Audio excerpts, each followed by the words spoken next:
How did medieval farmers survive cold winter nights? Imagine a winter night so cold that even the air inside your home seems to have weight. The sun disappeared hours ago. Outside, the fields have turned dark beneath a thin layer of frost. The paths between the houses are hard and pale, and the trees stand almost motionless beneath the winter sky. Somewhere in the distance, a dog may bark once and then become quiet again. Inside, there is no central heating. There is no insulated wall. There is no warm bedroom waiting behind a closed door. There is only a small home, a little fire, a few blankets, some straw, and the warmth that can be gathered from the people and animals sharing the same shelter. And yet, night after night, winter after winter, medieval peasants managed to survive. They did not survive because their homes were comfortable.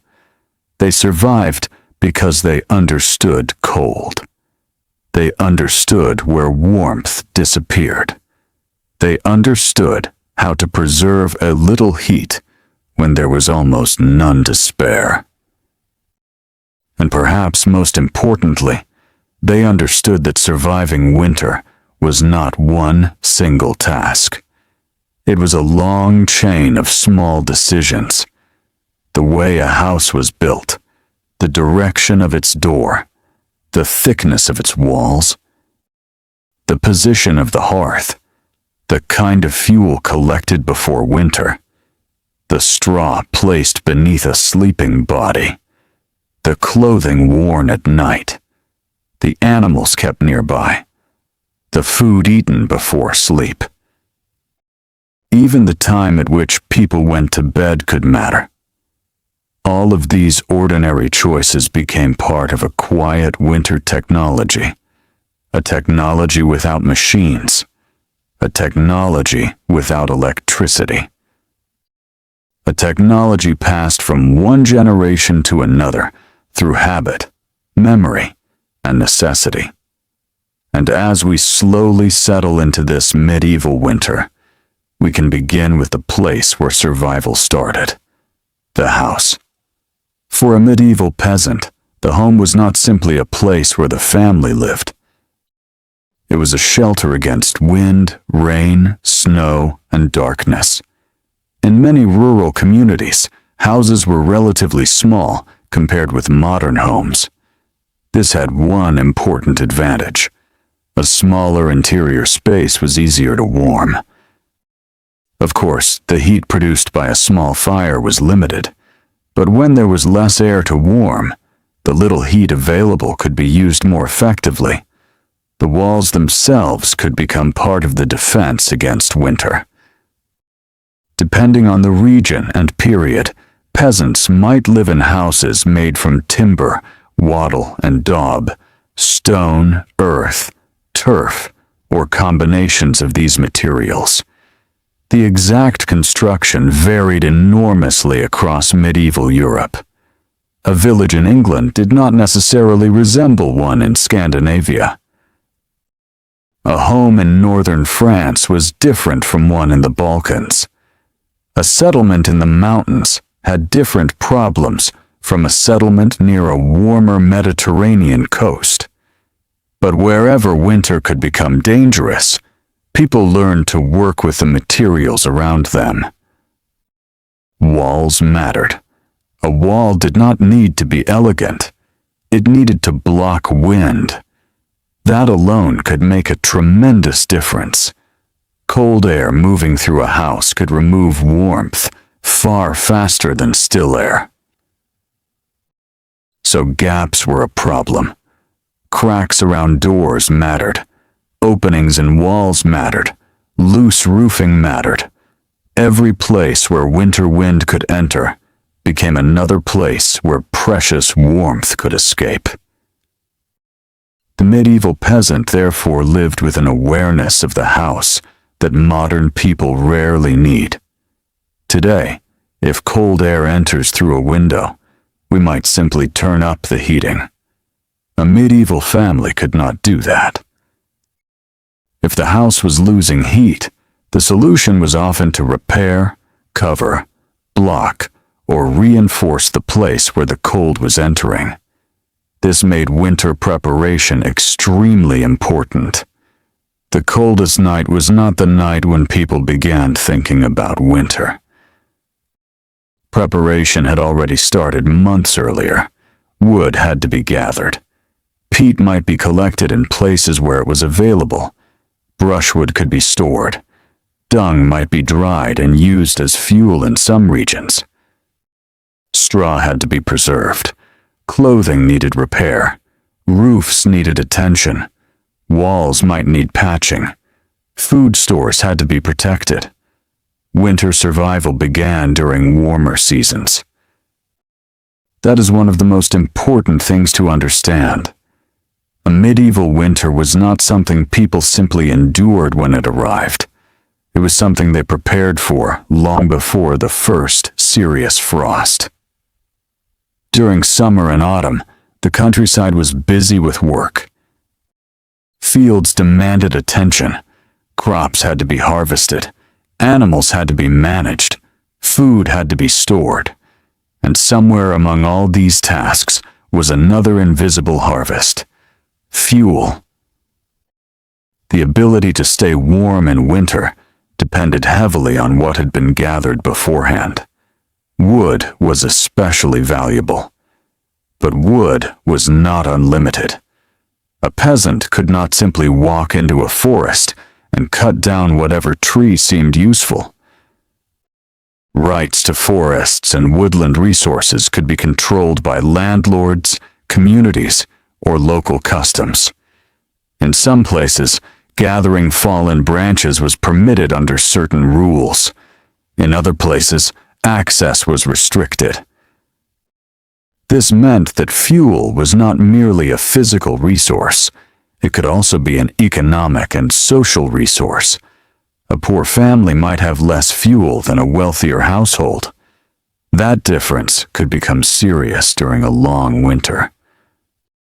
The fire was therefore precious. Every piece of fuel had a purpose. A large, roaring fire might feel wonderful for a few minutes, but burning through the household's winter fuel too quickly could create a much greater problem later. So the medieval household had to balance immediate warmth against future survival. A fire had to last. That simple sentence explains much about medieval winter life. The hearth was the heart of many homes. It provided warmth. It provided light. It allowed cooking. It could help dry clothing. It could create a gathering place for the household. And in many homes, it was one of the few sources of artificial warmth available. But a hearth was not a modern fireplace with controlled ventilation and efficient heat distribution. Smoke could be a problem.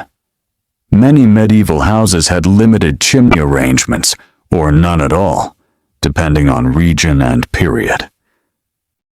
Smoke might escape through openings in the roof or other ventilation points. This meant that staying warm could come with another discomfort. The air inside could become smoky. Eyes could sting. Clothing could smell of smoke. The walls could darken. Yet the fire remained indispensable. A smoky house was often preferable to an unheated one. At night, the fire might be allowed to die down rather than burn at full strength. That depended on local practice, fuel availability, and the household. The embers could be kept alive. This was important because restarting a fire in the deepest part of the night was not always convenient. Imagine waking in darkness. The room is cold. Your hands are stiff. Your breath feels different. You have no electric light.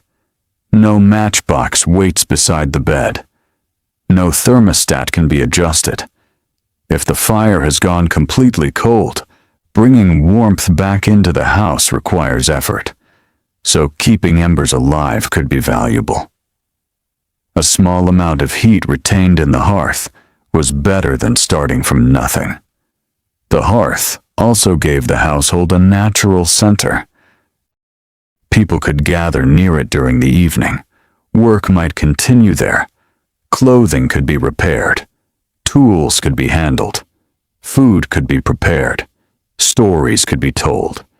And gradually, as the evening became late, the household would retreat towards sleep. But where did they sleep?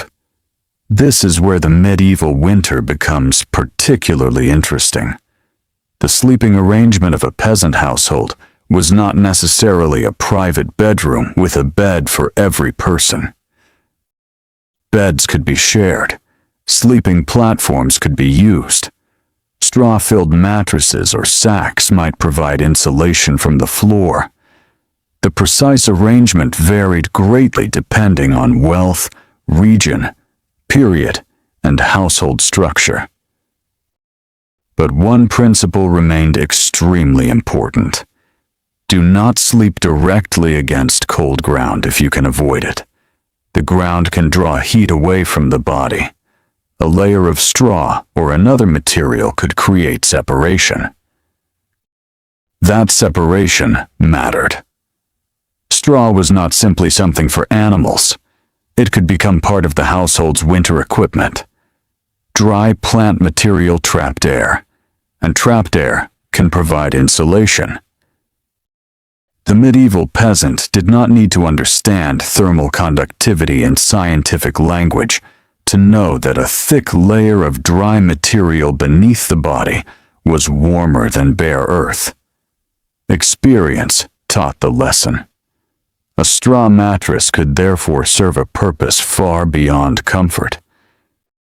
It was a barrier between the human body and the cold surface beneath it. The same principle applied to bedding. Blankets and coverings varied according to wealth and location. Wool was particularly valuable because it could retain warmth even under damp conditions better than some other materials. But good woolen textiles were not necessarily cheap. A poor household might have fewer blankets. That meant sleeping arrangements could become a collective solution. People might sleep close together. This was not merely a matter of affection or convenience. Bodies produce heat. Several people occupying the same sleeping space could share warmth. In a small medieval household, this could make practical sense. Children might sleep near adults. Family members might share bedding. The arrangement depended on local customs, age, household structure, and available space.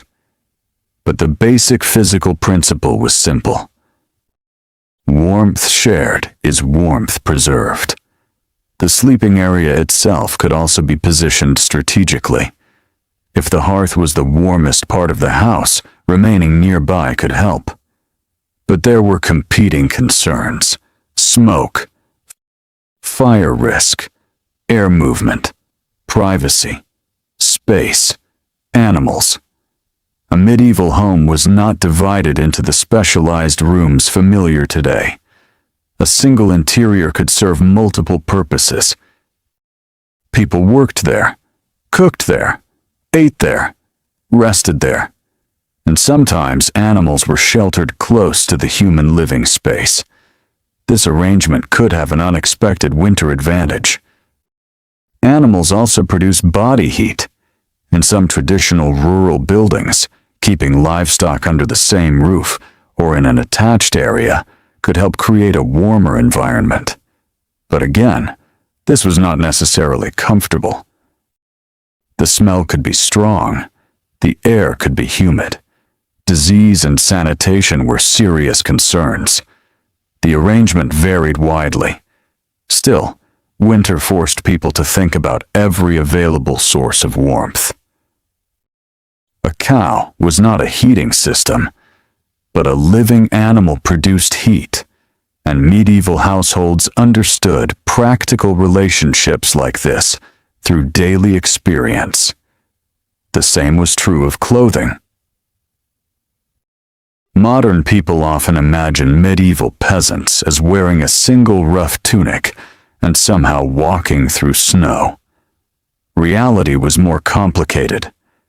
Clothing varied by region, period, status, occupation, and wealth. People could layer garments. Wool, linen, leather, fur, and other materials all had different uses. Layering mattered because trapped air could provide insulation. The clothing closest to the body might be made from one material, while outer garments offered protection against wind and moisture. A hood or head covering could be important. So could gloves or other hand coverings. Feet were particularly vulnerable. Cold ground and wet conditions could quickly become dangerous. Footwear therefore mattered enormously. But footwear could be difficult to maintain. Leather required care. Wet shoes could become stiff. Poor families might have limited replacements. A broken piece of clothing was not merely inconvenient. It could become a winter problem. That is why repair was such an important part of medieval life. Clothing was used for a long time. A garment could be patched. Pieces could be reused. Fabric could be altered. Older textiles could be transformed into other household materials. Nothing was wasted casually when resources were scarce. And winter made that thrift even more important. A small hole in a garment might seem insignificant during mild weather. On a freezing night, it could become a source of discomfort. The medieval peasant therefore lived in a world where tiny material details could have large consequences. A patch, a handful of straw, a bundle of firewood, a thick woolen covering, a properly repaired roof. None of these things sounds extraordinary. Together, they could mean the difference between enduring a winter night and suffering through it. Food was another part of the equation. Staying warm requires energy. The body constantly produces heat, and food provides the fuel necessary for that work. Medieval peasants therefore depended heavily on stored foods during winter. The exact foods varied. Grain was central in many parts of Europe. Bread, porridge, pottage, legumes, preserved vegetables, dairy products, meat were available, and other stored foods could contribute to the winter diet. Fresh food was more limited in many places during the cold months. Preservation became essential. Salting, smoking, drying, fermenting, storing grain, keeping certain vegetables in suitable conditions. These techniques allowed food to survive beyond the harvest, and the survival of the household depended on that stored food. A winter night was not just a battle against cold. It was part of a larger seasonal struggle. Food and warmth were connected. If food supplies were poor, people might have less energy. If fuel supplies were poor, cooking became harder. If the harvest had failed, winter could become dangerous, even when the weather itself was not exceptionally severe. This is why medieval winter survival cannot be reduced to blankets and fires. The entire agricultural year stood behind every warm evening. The grain harvested months earlier, the animals cared for during summer, the fuel collected in autumn, the clothing repaired before the cold arrived, the roof maintained before the rain. Every part of the year contributed to the ability to sleep safely through winter. And still, Some nights were brutally cold. On those nights, even good preparation had limits. A medieval peasant might wake before dawn and find that the room had become colder. The fire had fallen low. The coverings had shifted. Frost might appear on surfaces near openings. The body would instinctively seek warmth. You might pull the blanket closer. Move nearer to another person. Draw your clothing around yourself. Protect your hands. Keep your feet together. These actions are ancient. They require no technology. They are simply human responses to cold. But medieval people developed additional habits around them. The household might close openings before sleeping. Doors could be reinforced with coverings. Drafts might be blocked using cloth, straw, wood, or whatever material was available. The goal was not to create a perfectly sealed house. That would have been unrealistic and potentially dangerous, because ventilation was necessary. The goal was to reduce unnecessary airflow. The difference between a still interior and a drafty interior could be significant. Wind was the enemy. A cold but still room could be more tolerable than a room constantly exposed to moving air. So the medieval house became a kind of sheltering shell.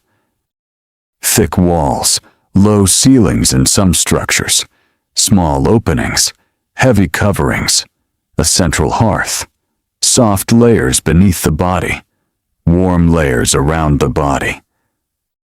And people gathered within. Each element helped preserve the limited warmth available. This was not modern insulation, but it was insulation nonetheless.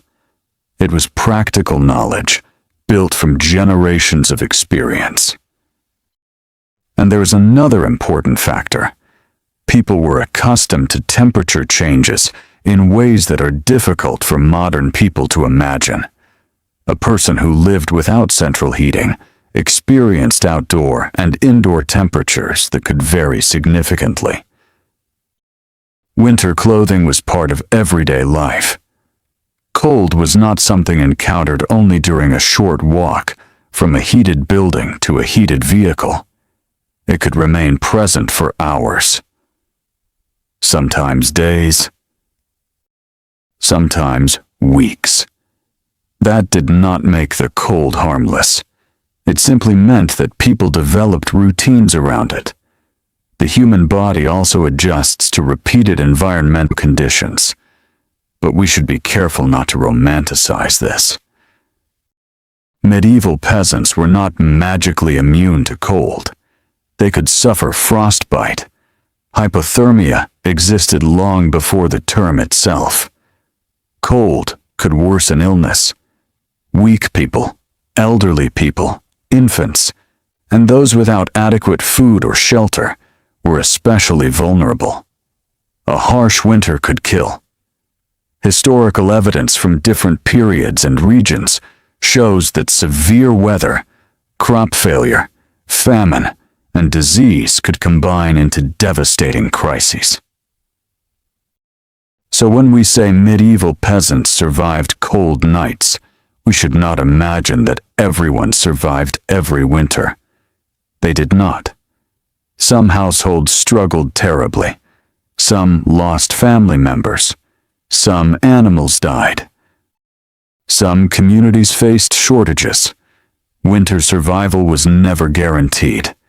It was a constant negotiation with nature. And perhaps this is what makes the subject so fascinating. The ordinary medieval peasant was not living comfortably.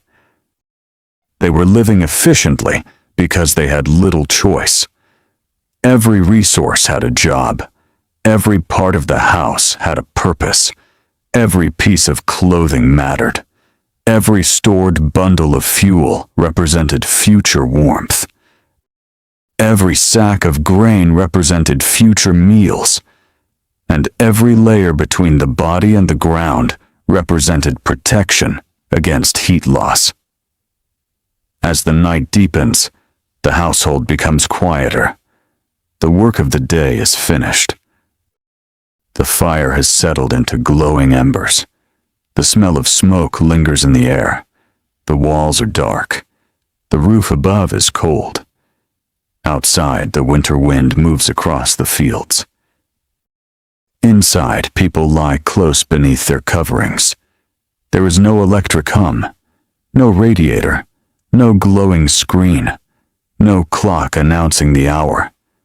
Only the quiet sounds of a sleeping household. Perhaps a person shifts beneath the blanket. Perhaps the fire cracks softly. Perhaps an animal moves in the adjoining space. And slowly, the coldest part of the night approaches. This is when the design of the home matters most. The warmth created earlier in the evening has to last. The embers have to remain alive. The coverings have to remain in place. The straw beneath the sleeping body has to keep the ground at a distance. The walls have to keep the wind outside, and the people inside have to conserve what warmth they have. This was the quiet art of medieval winter survival. It was not heroic. It was not dramatic. Most of the time, nobody was fighting anything. They were simply trying to sleep. And that is precisely what makes it remarkable.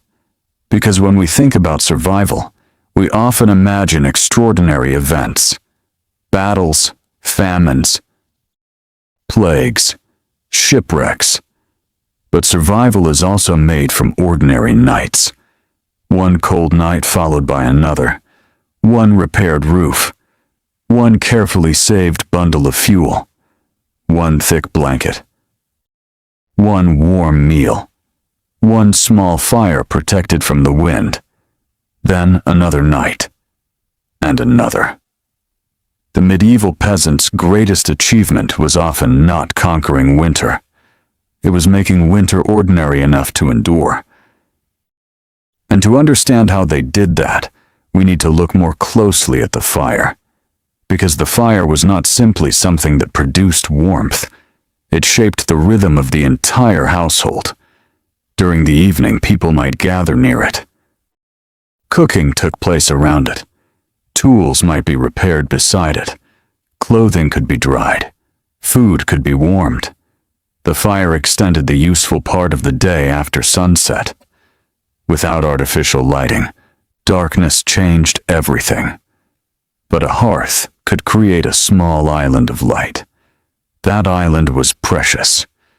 Fuel therefore served several purposes at once: warmth, cooking, light. Sometimes drying.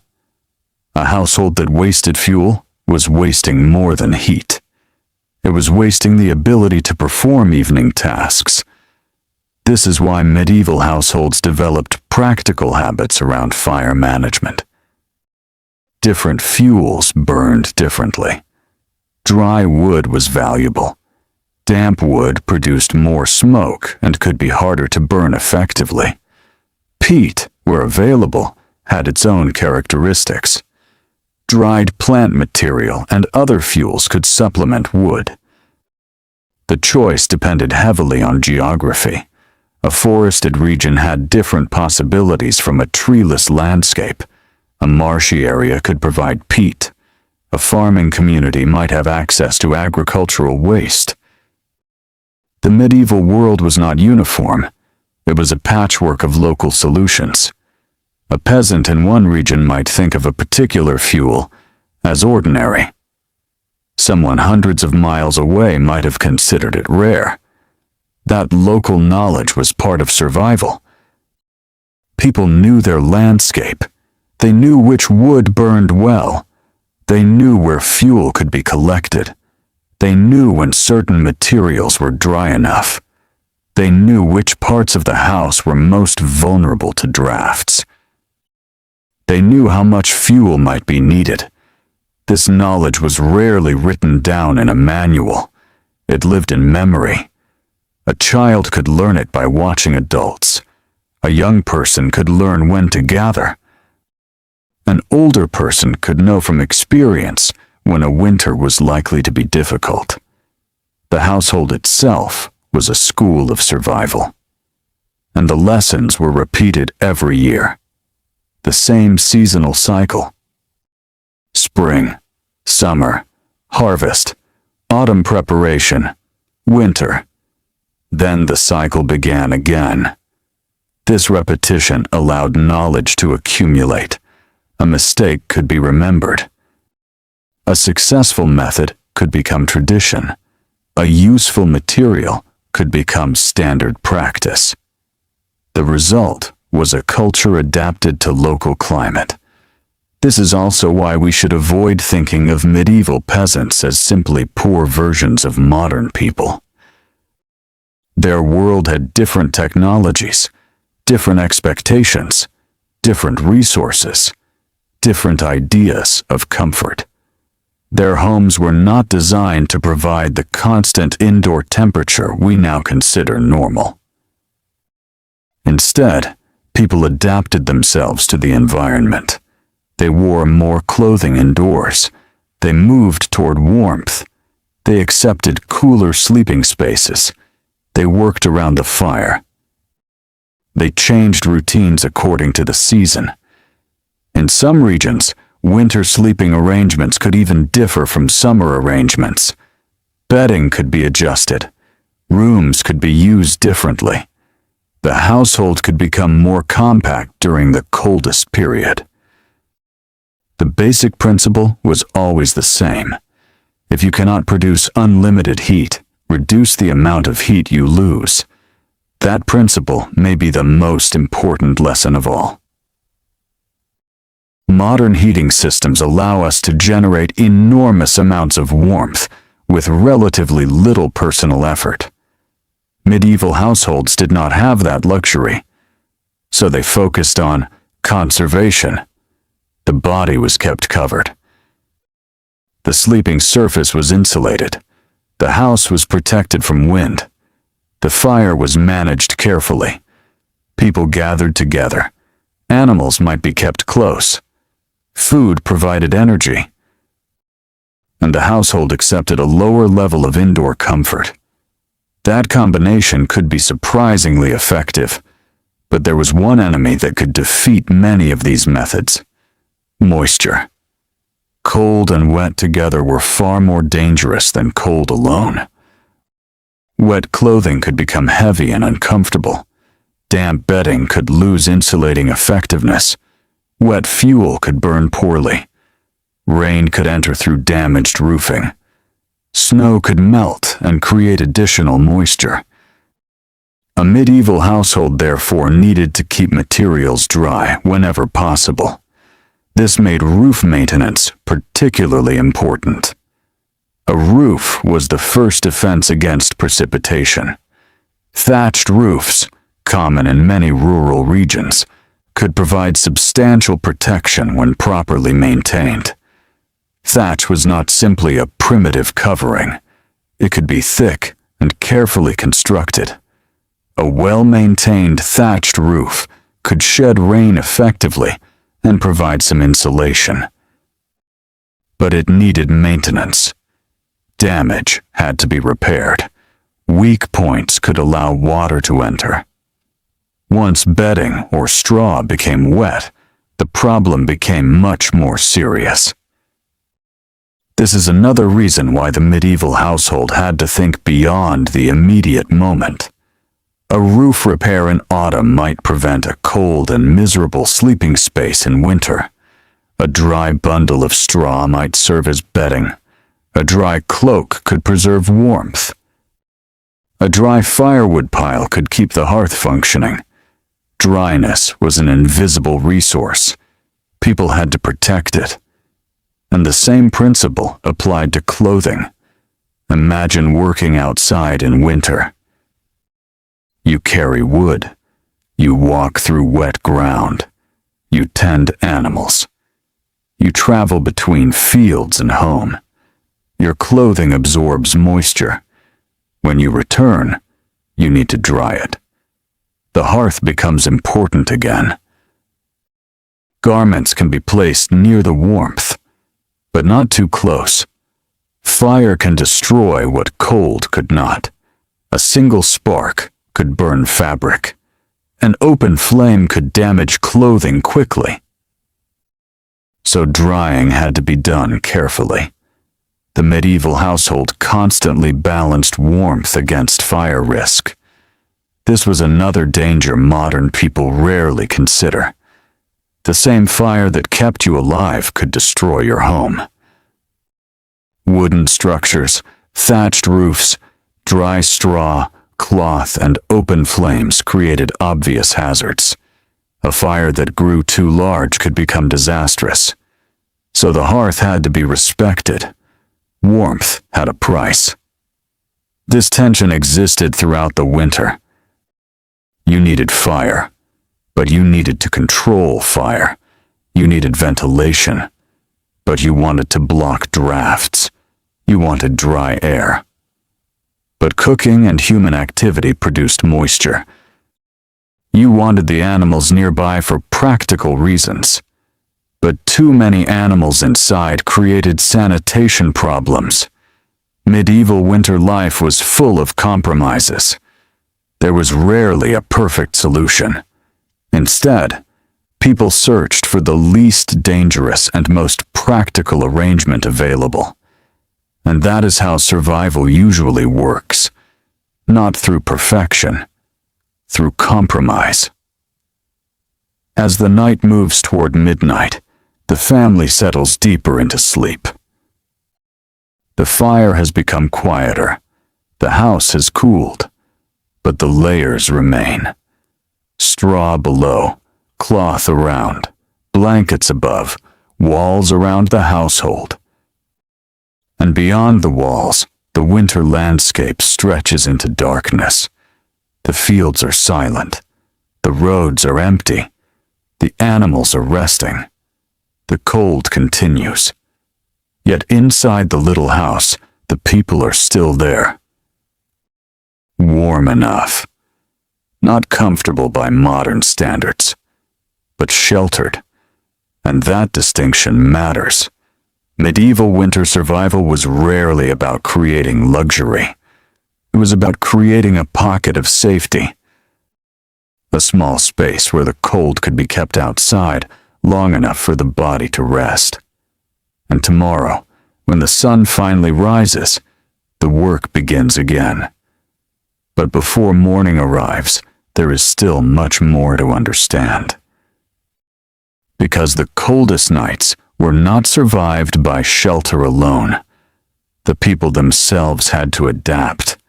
Their sleeping positions, their clothing, their meals, their daily work, their use of animals, their relationship with fire, and even their understanding of the seasons all contributed to the ability to survive. The next part of our journey begins with the simplest question. When the fire could not make the whole house warm, how did medieval people make their own bodies hold on to warmth? The answer begins with layers, straw, wool, shared sleeping spaces, and a remarkable understanding of materials that had been learned long before anyone knew the science behind them. And as the winter night grows colder outside, that quiet knowledge becomes even more important, because the difference between freezing and merely feeling cold could sometimes be nothing more than a few carefully chosen layers between the human body and the night.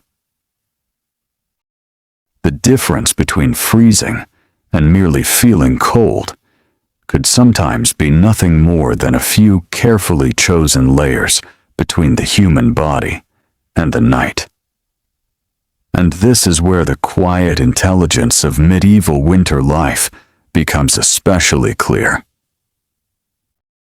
The people living in medieval villages did not possess modern theories of insulation, thermal transfer, or body heat. But they knew what worked. They knew that a bare stone floor felt colder than straw. They knew that a dry blanket was better than a damp one. They knew that wool could make a cold journey more bearable. They knew that a draft could make an otherwise tolerable room feel painfully cold. And they knew that warmth was easier to preserve than to recreate. This knowledge was practical rather than scientific. It had been learned through experience. A child growing up in a rural household might discover winter habits without anyone formally explaining them. You learned not to leave your cloak exposed to rain. You learned where the warmest place near the hearth was. You learned how to keep your feet dry. You learned how to repair a torn garment. You learned that firewood had to be protected from moisture. You learned that straw was valuable. You learned that the door should not remain open unnecessarily when the wind was bitter. These were small lessons, but together they formed a survival system. And perhaps the most important part of that system was clothing. Medieval clothing was not simply designed for appearance. For ordinary rural people, clothing had to work. It had to allow movement. It had to survive hard labor. It had to protect the body from weather. And it had to last. A peasant could not necessarily replace a damaged garment every winter. Textiles represented labor. Wool had to come from sheep. Fibers had to be processed. Thread had to be spun. Cloth had to be woven. Garments had to be made. Every stage required time. So clothing was valuable. A worn garment was often repaired rather than discarded. A torn section could be patched. A piece of cloth could be reused. An old garment might eventually become something else. This created a culture in which people became skilled at extending the life of materials. And winter made that skill even more important. A thick outer garment could provide protection from wind. A hood could protect the head and neck. Woolen coverings could help retain body warmth. Gloves or mittens could protect the hands. Foot coverings could separate the feet from cold and wet surfaces. The exact garments varied enormously across medieval Europe. There was no single medieval peasant costume. Climate, culture, local materials, wealth, and century all changed what people wore. But the principle of layering was widespread and logical. Instead of asking a single garment to do everything, people could combine several layers. The spaces between those layers helped trap air. And still, air is a useful insulator. It was a simple solution to a difficult problem. The same idea appeared in bedding. A thick covering did not have to create heat. It only needed to slow the escape of heat already produced by the body. This distinction is important. A blanket does not warm you in the way a fire does. Your body provides the heat. The blanket helps keep that heat nearby. Medieval people did not need equations to understand this. They could feel it. A person under a thick covering became warmer. A person exposed to a draft became colder. Experience was enough. The sleeping place, therefore, mattered enormously. A bed raised from the ground could provide some protection from cold surfaces. A layer of straw could add insulation. A mattress filled with natural material could create a barrier between the body and the structure beneath it. In poorer households, bedding might be simple. But simple did not necessarily mean useless. Even a modest amount of dry material could improve conditions. The important thing was to create layers: body, clothing, bedding, straw, floor. Each layer reduced direct contact with the cold, and sometimes the sleeping arrangement itself provided additional warmth. Several people could sleep in the same space. Families were often larger than the modern nuclear household. A home might include parents, children, relatives, servants, or other members depending on circumstances. Privacy was not organized in the same way as in a modern house. Sleeping spaces could therefore be communal. That arrangement had practical advantages during winter. Several bodies produce more heat than one.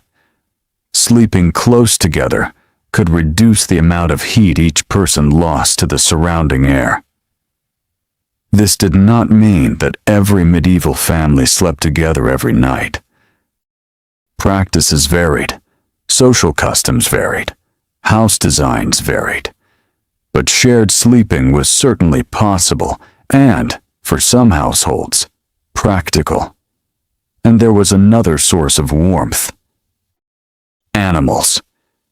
In some rural buildings, livestock could be sheltered in structures connected to or close to human living areas. Again, the exact arrangement differed greatly, but keeping animals protected from severe weather was essential. Their survival represented food, labor, wealth, and future security. So livestock could not simply be abandoned outside during every dangerous winter night. Shelter for animals became part of the winter economy. The presence of animals also meant additional body heat. Yet we should not turn this into a romantic picture of people and animals peacefully sharing a cozy cottage. There were smells, noise, dampness, waste, parasites, and serious sanitation problems. Medieval rural life was not clean by modern standards. The same environment that helped conserve warmth could also create other risks. Winter therefore involved constant trade-offs. The goal was not comfort in the modern sense. The goal was survival with the resources available, and sometimes survival depended on food even more than shelter. A cold body requires energy. The body continually produces heat. To do that, it needs fuel. Food supplies stored before winter were therefore part of the household's heating system in an indirect sense.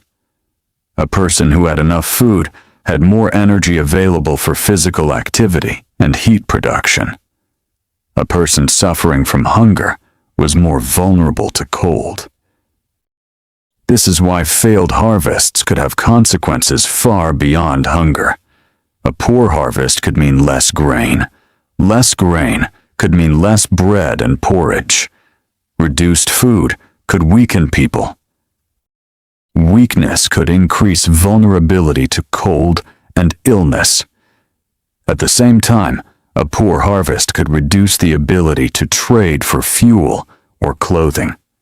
One problem could become another. Medieval winter was therefore a network of connected risks.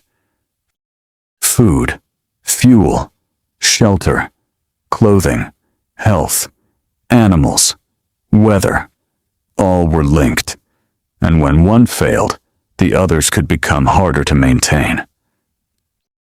This is why the medieval peasant household had to think seasonally.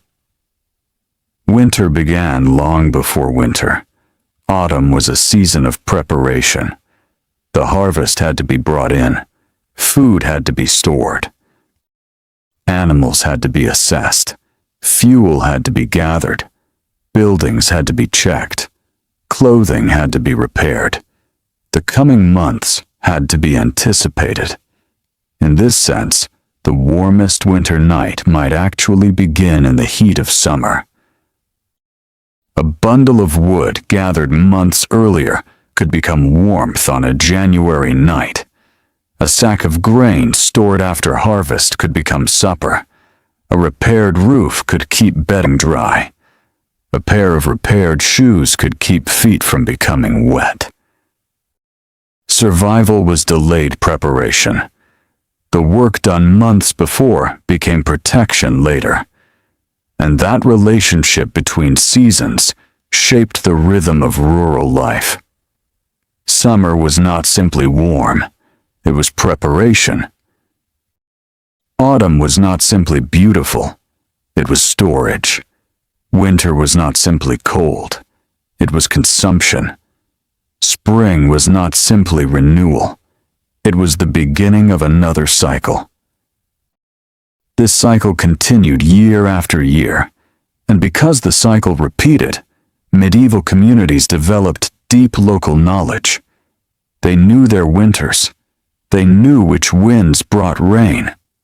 They knew when frost commonly arrived.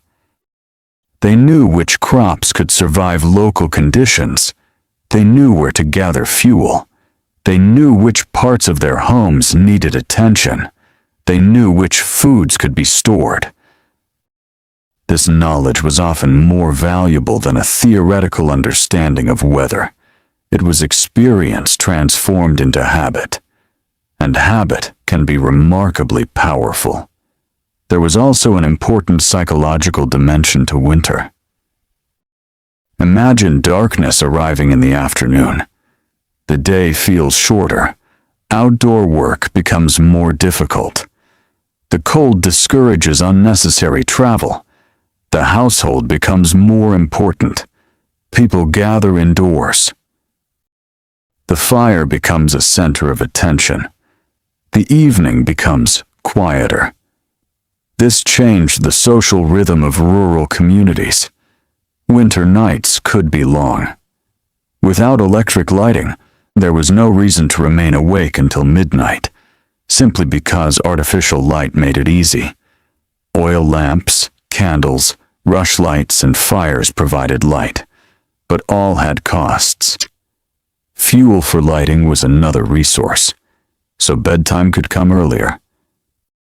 The household might eat, work for a while, talk, and then settle down. Sleep occupied more of the winter night. This is one reason medieval winter life can feel so distant from modern life. Today, night can be almost completely disconnected from the natural darkness outside. A medieval peasant could not make midnight resemble noon. Darkness remained darkness. Cold remained cold. And the household had to adapt. The fire created a small center of light. Beyond it was darkness. The darkness itself was part of the environment. And as people settled into sleep, they did not have the distractions that fill a modern bedroom. No electric light. No television. No phone. No background hum from appliances. The house became quiet. The wind could be heard. The fire could be heard. Animals could be heard. The roof could creak. Rain could strike the thatch. And beneath all of it, people slept. Not necessarily comfortably, but naturally within the rhythm of their environment. The coldest part of the night often comes before dawn. This is when the temperature can fall to its lowest point. For medieval sleepers, that meant the fire had to survive the night, or the household had to survive without much fire. Some homes could keep embers burning. Others might rely more heavily on bedding and body heat. In especially cold conditions, people could wake and adjust their coverings. A person might move closer to the hearth. Another might add a layer. Someone might tend the fire. These were small interruptions, but they could be important. The household was not completely passive during the night. Winter demanded attention, and fire demanded attention. Even in a sleeping household, the possibility of fire was never far away. A spark could catch dry material. An overturned flame could ignite bedding. A fire that was essential for survival could also become catastrophic. This danger was especially serious in buildings using combustible materials. That is why the hearth was treated with caution. Fire management was a practical skill. People had to understand how much fuel to add, how to control flames, how to protect nearby materials, how to preserve warmth without allowing the fire to become dangerous. There was no emergency service waiting outside the village. A house fire could destroy the structure, possessions, food stores, clothing, and bedding. In some circumstances, it could threaten an entire settlement. So the medieval relationship with fire was complicated. Fire was warmth. Fire was food. Fire was light. Fire was danger. The same flame could save you from the cold or take away your home.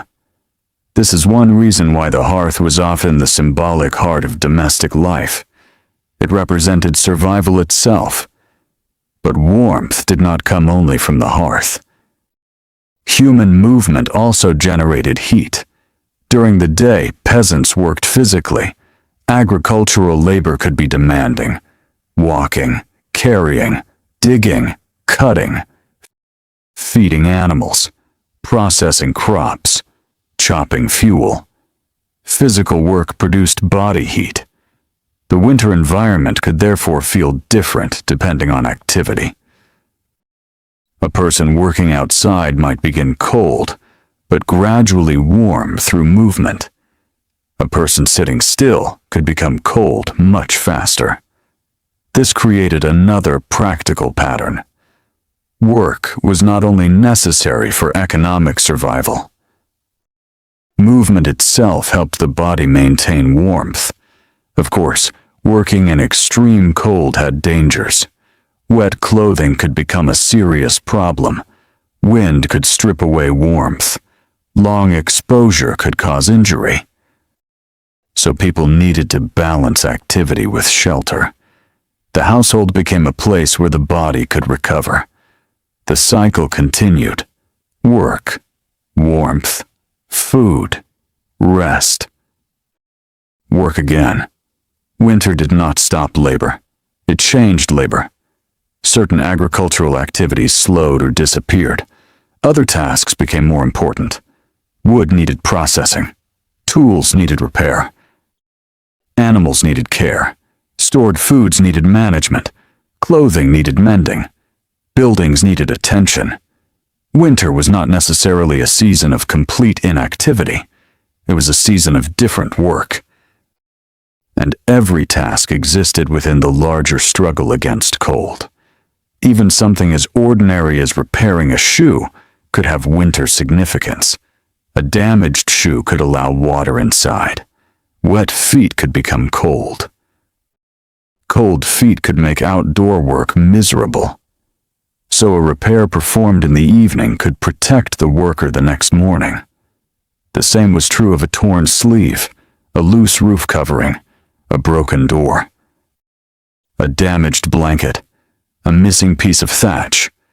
Small repairs accumulated into protection. This is one of the strongest themes in medieval survival. Nothing was too small to matter. A medieval peasant did not have access to a huge collection of specialized products. Instead, they relied on many ordinary objects performing multiple functions. Straw could be bedding, wool could be clothing, wood could be fuel. Leather could be footwear. A cloak could be an outdoor garment and an extra covering. A room could be a workplace, dining area, sleeping space, and shelter.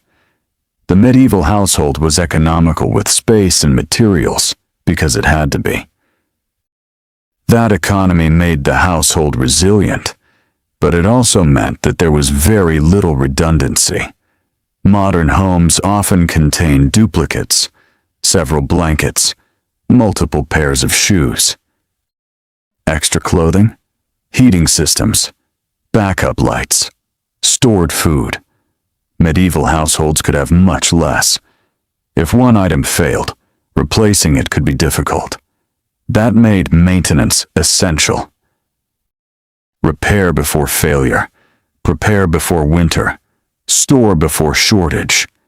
This was the logic of rural survival, and it explains why medieval peasants could endure environments that might seem impossible to us. They were not simply tougher people. They had developed systems suited to their circumstances. They knew what they had. They knew what they lacked. And they knew that winter would not negotiate. The cold would arrive regardless of whether the household was ready. So preparation became part of life. There is also a temptation to imagine medieval winters as uniformly brutal, but that would be misleading. Climate varied greatly across Europe. The medieval period lasted for centuries. Weather conditions changed. Some winters were mild, others were severe. Some regions had long periods of snow and frost. Others experienced wet, cold winters without deep snow. Coastal climates differed from inland climates. Lowlands differed from mountains. Northern regions differed from southern regions. So there was no single medieval winter experience. The phrase "coldest nights" represents the moments when ordinary preparation was pushed toward its limits. Those were the nights when every weakness became visible. A damaged roof, too little fuel, a shortage of bedding, wet clothing, insufficient food, a vulnerable child, an elderly person, a sick household member. The cold exposed these weaknesses, and when several problems occurred at once, survival became much more difficult. This is why community mattered. A medieval village was not simply a collection of isolated households. People interacted, they traded, they borrowed. They shared labor. They depended on one another in different ways. The exact nature of community life varied enormously, but social relationships could provide practical support.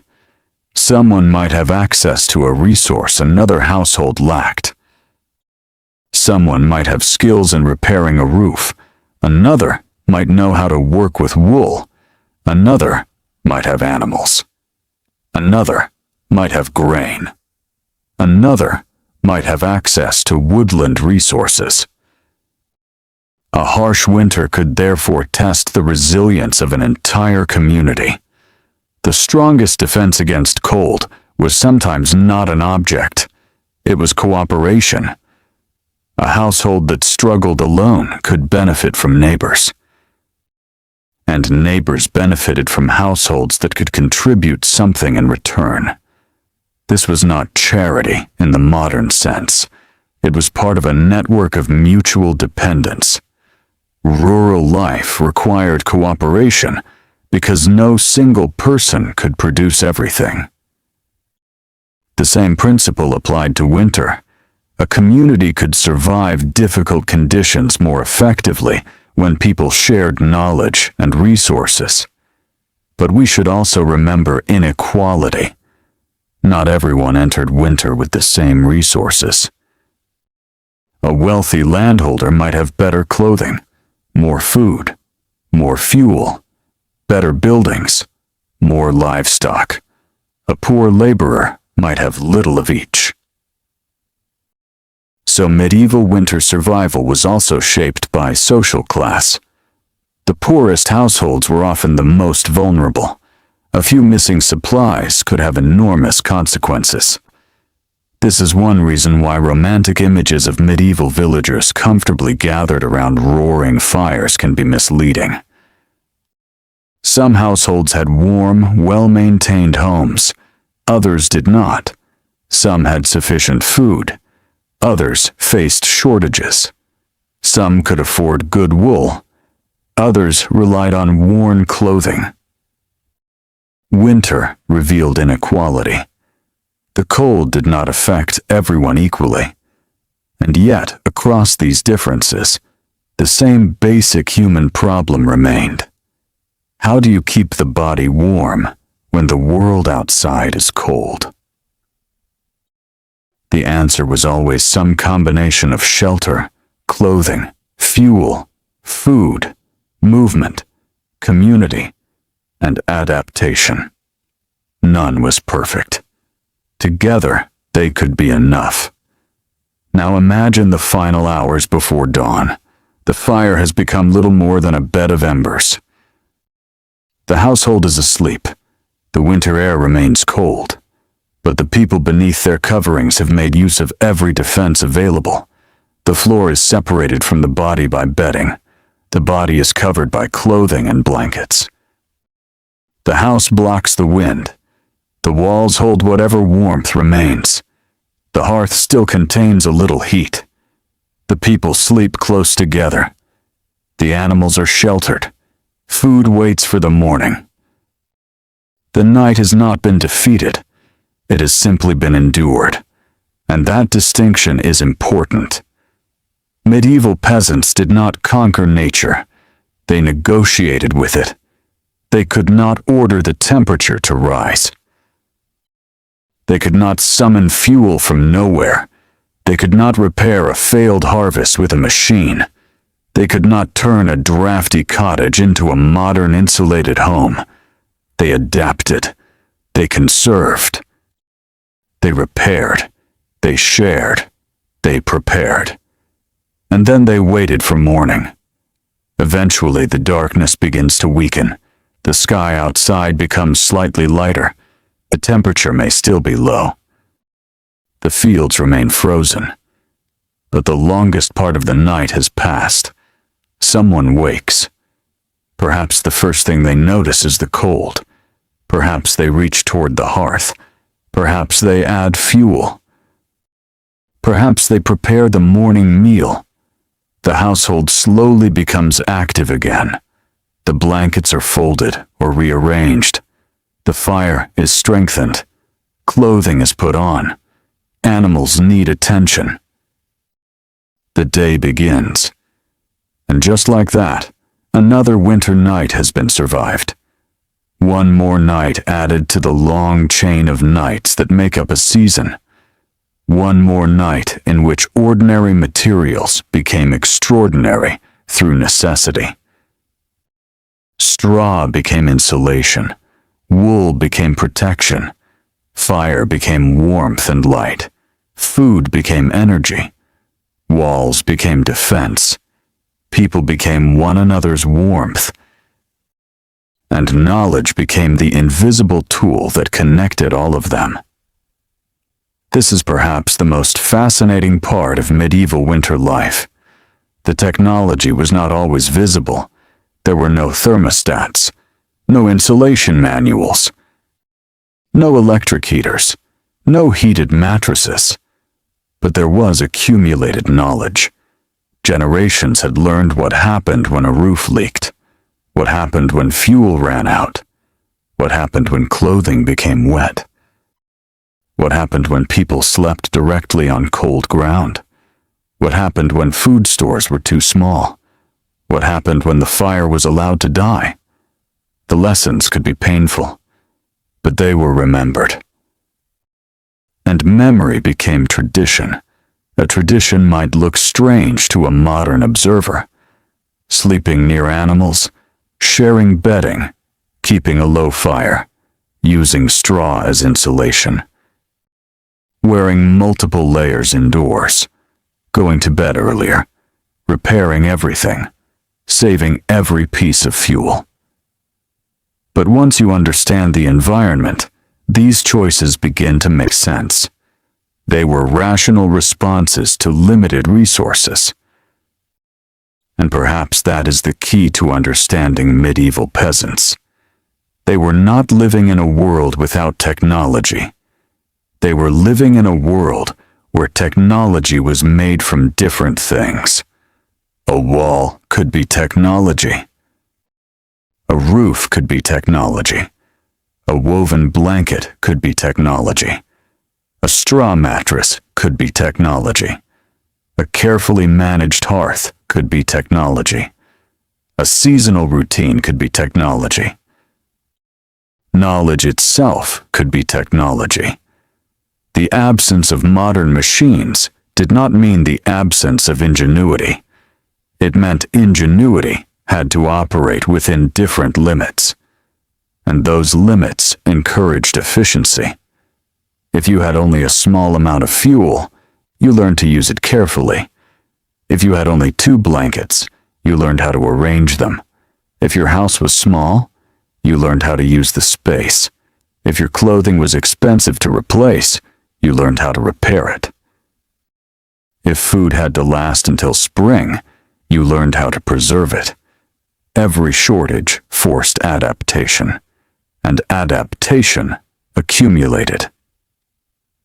Over centuries, rural societies developed practices that fit their environments. Not perfectly, not universally, but often effectively enough to allow generations to continue. And so, when we imagine a medieval peasant lying awake during a freezing night, we should not picture someone completely helpless. Picture instead someone who knows exactly what cold can do. Someone who has spent months preparing. Someone who knows the value of dry straw. Someone who understands the importance of a thick garment. Someone who knows where the firewood is stored. Someone who has repaired the roof. Someone who has eaten a filling meal. Someone who has arranged the sleeping space. Someone who has learned from parents and grandparents how to make a small home hold warmth. The night may still be cold, but the person is not unprepared, and that is the difference. The greatest defense against winter was preparation. Not one dramatic invention, not one secret trick. Preparation repeated every year. The gathering of fuel, the preservation of food, the repair of clothing, the maintenance of the house, the storage of bedding, the care of animals, the strengthening of community ties. All of it came together when the temperature dropped. The coldest night was therefore the final test of months of ordinary work. And perhaps this explains why medieval winter survival can teach us something even today. Modern life gives us extraordinary control over our indoor environment. We can heat entire buildings. We can regulate temperature. We can buy clothing designed specifically for cold weather. We can store food easily. We can turn on a light at any hour. These conveniences are remarkable, but they can also make us forget how much effort once went into something as simple as staying warm. For a medieval peasant, warmth was not automatic. It had to be gathered, carried, stored, protected, shared, and conserved. Every warm moment had a cost. A piece of wood had been collected. A garment had been woven. A blanket had been made. A meal had been grown. A roof had been repaired. Someone had worked for that warmth. And perhaps, in the quiet darkness of a medieval cottage, that knowledge made warmth feel different. The fire was not simply fire. It was the result of preparation. The blanket was not simply cloth. It was stored labor. The straw beneath the body was not simply straw. It was protection. The meal was not simply food. It was stored summer. And the house itself was the product of countless small acts of maintenance. This is why the ordinary winter night deserves attention. History is often told through kings, battles, castles, and political decisions. But most people who lived through the medieval period were not kings. They were farmers, laborers, craft workers, families, children, older people, people whose names were rarely written into chronicles. And their history is often found not in dramatic events, but in ordinary survival. How did they sleep? How did they keep warm? How did they store food? How did they repair clothing? How did they protect their homes? How did they get through one more winter? These questions reveal a different medieval world. A quieter world. A world of small homes and large seasonal challenges. A world where the difference between comfort and danger could be measured in layers of straw, pieces of wood, and the condition of a roof. And through all of it, people continued. They woke, they worked, they ate, they repaired, they raised children, they cared for animals, they planted crops, they harvested, they stored, they prepared, and when winter arrived, they endured, night after night, week after week, until eventually the days became longer. The snow, where it existed, began to disappear. The frost weakened, the fields softened, the first signs of spring appeared, and the great cycle began again. The same people who had spent winter protecting their warmth now prepared for another season of work. The coldest nights became memories, but the lessons remained. The house would need repairs, the fuel stores would need rebuilding, the clothing would need mending, the food supply would need replenishing. Another winter would come eventually. It always did. And that certainty shaped medieval life. Winter was not an unexpected disaster. It was part of the world. The people could not stop it. But they could prepare. They could make the walls stronger. They could gather fuel. They could store food. They could keep bedding dry. They could layer clothing. They could share warmth. They could protect the vulnerable. They could learn. And then, when the cold arrived, they could do what generations before them had done. They could endure it. So when you think of a medieval peasant surviving the coldest nights, do not imagine a person simply sitting beside a huge roaring fire. The reality was quieter. The fire might be small. The room might still be cold. The blanket might be worn. The walls might be rough. The floor might be covered with straw. The night might seem endless. But inside that small shelter was something more important than comfort. There was knowledge. There was preparation. There was adaptation. There was community. And there was the remarkable human ability to take limited resources and make them last. Perhaps that is the most peaceful way to understand medieval winter. Not as a story of people defeating the cold, but as a story of people learning how to live with it. They learned to respect it. They learned to prepare for it. They learned to conserve warmth. They learned to accept discomfort. They learned to make ordinary things useful. And they learned that sometimes survival does not require defeating a difficult world. Sometimes it simply requires making it through one night, then another, until morning comes. And morning always came eventually. The fire could be rebuilt. The meal could be prepared. The door could be opened. The cold air could enter, and the work of another day could begin. For the medieval peasant, this was life. Not a single dramatic struggle, but thousands of quiet decisions repeated across seasons. A little fuel saved, a garment repaired, a roof patched, a blanket shared, a meal preserved, a child kept close, an ember protected, a night endured.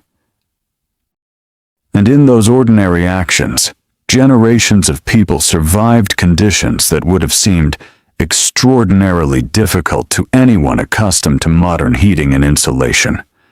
Their world was colder in many practical ways, but their knowledge of that world was deeper. They knew where warmth came from. They knew how quickly it disappeared. And they knew that survival often depended on respecting the smallest details. So as this long winter journey comes to an end, perhaps the image worth keeping is not the image of a grand medieval castle. It is a small, rural home. The walls are simple. The roof is dark. The fire is low. Outside, the winter night stretches quietly across the fields. Inside, a family sleeps beneath layers of cloth and wool. Straw separates them from the cold ground. The last warmth of the hearth remains nearby. The house is not luxurious. It is not perfectly warm. But it is shelter. And for one more night, it is enough. The people inside do not know what the future centuries will bring. They do not know about modern heating. They do not know about electricity. They do not know about insulated walls or central furnaces. They know only their own world. And within that world, they have learned how to survive. They close their eyes. They rest. The wind continues outside. The fire slowly glows. The night passes, and somewhere beyond the darkness, morning is already beginning. That is how medieval peasants survived the coldest nights. Not through one extraordinary invention. Not because they were immune to cold. Not because winter was gentle. They survived through preparation, practical knowledge, shared warmth, clothing, bedding, shelter, food, fuel, and the quiet persistence of ordinary people.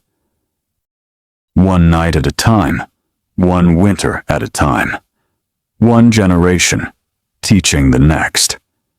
And perhaps that is why their story still feels so human, because beneath all the differences between their world and ours, the basic wish remains unchanged.